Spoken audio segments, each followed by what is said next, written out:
Tonight I'm at Pittsburgh's first park devoted exclusively to the sport, and I might add the art, of skateboarding. This is the new Wave Skatepark in West Mifflin on the south side. In a moment, you're going to get a look at the park, and it so happens some of the best skateboarders in the country are here to give us a demonstration. We'll get to the axle grinding and the power slides and the tail tapping in just a moment after Donna tells you about the rest of the show. Well, while Dave is having fun skateboarding, I thought I'd celebrate TGIF by coming here to the Neville Island Rollerdrome and doing my mohawk, spread eagle, and three-turn.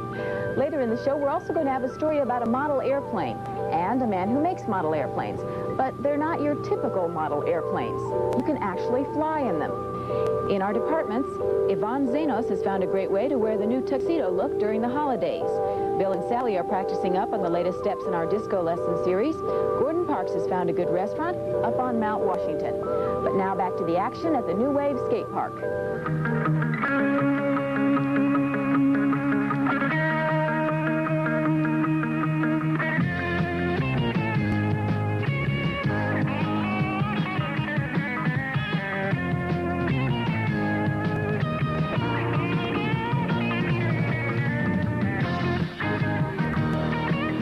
Mrs. Bobby Squilla has a typically active teenage son named Paul.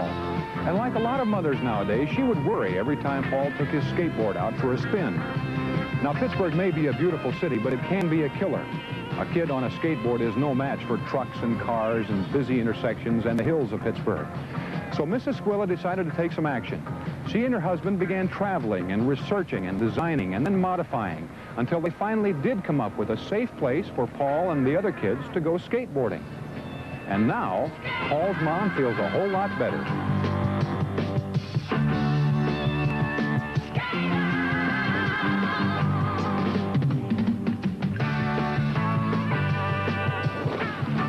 And this is why. This is the new Wave Skatepark on Pittsburgh's south side. It's one of many skateboarding centers of its kind springing up across the country. All of them are designed with one purpose in mind, to get skateboarders off the street and onto safer territory. The park's opening this fall marked the result of over a year's worth of preparation and an investment of $250,000. But to Bobby Squilla, one of several investors, it was well worth the time and money. This is a better place for kids to perform this sport. Everyone learns. It's a great environment. It's something that this age group, 13 to 20, has all to themselves. They don't have adults. We'll watch them, but they don't have adults competing. Skiing is quite different from this. It's something for the kids that they alone can do, and I think it's marvelous. And if Bobby's son Paul is representative of the park's users, New Wave is a smashing success. How does the park compare with his previous skateboarding experiences on the street? There's no comparison. You know, on streets, you don't have anything to work with. It's just, you know, go down the hill, walk back up. But in the park, you have a lot of different things to do. You can go, like, down a snake run, and then come back up, do something else, and then go back down, snake run, go over somewhere else. You know, you can just keep going.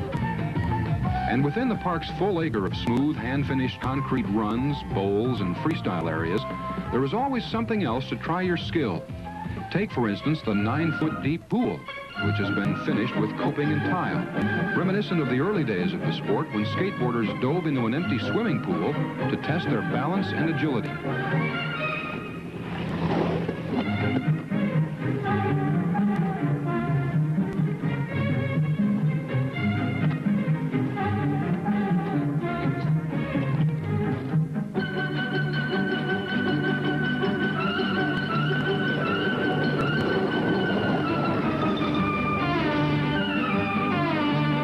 Or the snake runs, each one classified according to its difficulty, so that no one finds himself in a situation beyond his ability. Combined with the lighting system, which leaves the park virtually shadow-free at night, it really is a facility where safety comes first. The park has been engineered for safety. The concrete is smooth, flowing. The children are required to wear safety equipment or protective equipment. A helmet, elbow pads, and knee pads are mandatory. The safety precautions seem to be paying off. The park's controlled environment and smooth surfaces have almost eliminated those hazards associated with skateboarding in the streets. With attendance reaching as high as 250 skaters a day, injuries at New Wave have averaged about 1 a month. And what does it all mean? It means that we've come a long way from the 60s when a skateboard was just that, a piece of wood nailed onto the wheels of a roller skate. It means that skateboarding has come into its own as a valid form of recreation. And with it, a whole new market of products have emerged, competing for our kids' attention and our wallets. So how much does it cost you to really get into skateboarding? Well, we're in the pro shop, and they've assembled a top-of-the-line collection of the absolute best equipment. This is a skateboard, probably one of the best. This will cost you $60. The wheels and what they call the trucks will cost you that much again. There are special skateboard pants with hip protectors to protect you from hippers when you fall down and scrape your hip. Also a tailbone protector. You are required here at the park to wear knee protectors, to wear elbow protectors, and you've got to wear a helmet. This one's made of fiberglass, about $45. There are skateboard gloves with padded palms. There are ankle protectors, so when the board comes back at you, it doesn't break your ankle in half. There are low-rise and there are high-top special skateboard shoes.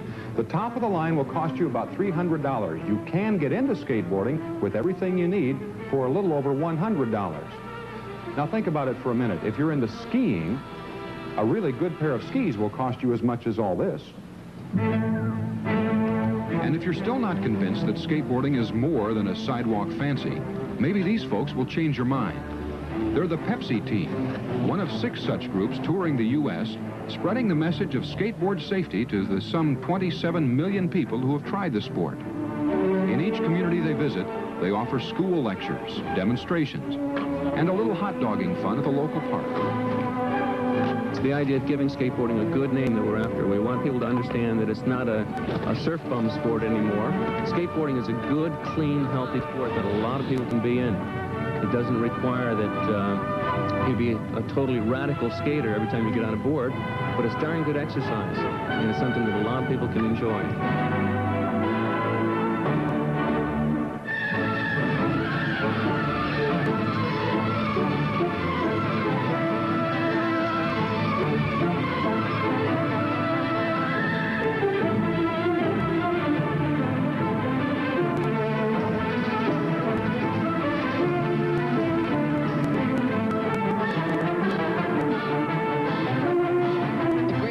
About skateboarding is that it takes me away from other things that I should not do. I would have stopped years ago. I've been skating for 11 years and I wouldn't have stayed on it, but I like it. It's a different thing every time you get on it. You can change it around. There's so many different variations of skateboarding, and you can create your own variations to it. It's the greatest thing.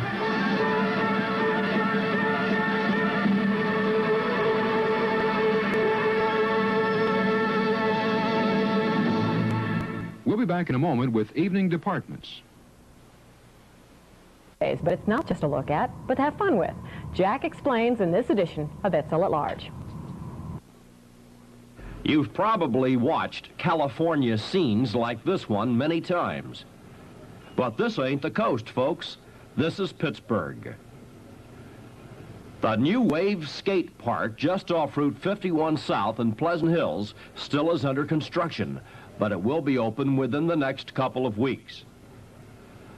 By the way, in case you didn't know, skateboarders come in all ages and sizes. This is a first for Western Pennsylvania, and developer Bobby Squealis says her sprawling field of fun has been created none too soon, if she says for no other reason, safety's sake. That is what we're designing for, and that is our big aim, safety. I don't like the thought of my son out on the street skateboarding. He's already had an accident doing that, but this park is designed with the smooth surfaces, no debris, monitoring of the park. We're really out to provide a safe place for the kids.